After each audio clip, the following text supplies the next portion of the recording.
هاي، ازيكم؟ انا فيفا. هنكمل مع بعض النهارده سلسله بلاها جواز لو بارت 5.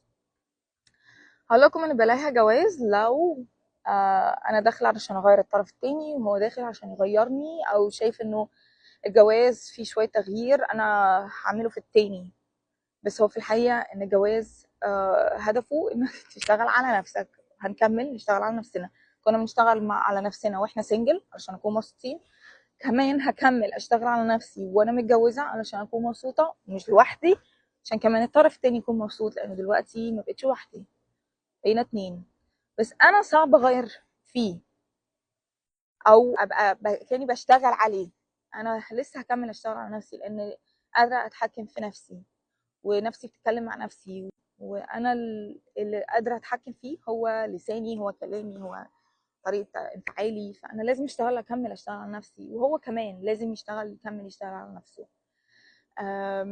صعب ان يكون كل واحد كانه بيشتغل على التاني، كانه انا داخله اربي التاني وهو داخل يربيني، او شايف ان هو احسن مني، او انا شايفه ان انا احسن منه في حاجات. مش حد احسن من حد، احنا الاتنين اخترنا بعض علشان احنا الاتنين مبسوطين بطريقه دماغ بعض، ومبسوطين الليفل اللي هنوصل له في حياتنا مع بعض.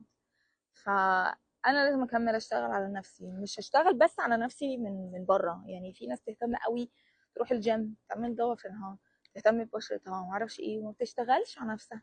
هو نفس الطريقه، بنروح الجيم علشان نشتغل على جسمنا، نروح الجيم لنفسي، اللي هو انا اقعد مع نفسي واشوف اخطائها واصلحها، احاول اصلحها، واشوف الحاجات الحلوه اللي فيها واحاول ازودها. يعني مش بس احنا من الحياه سودة بنبص بس على السلبيات، لكن الحاجات الحلوه كمان زودوها، يعني اشتغل عليها ان هي تزيد.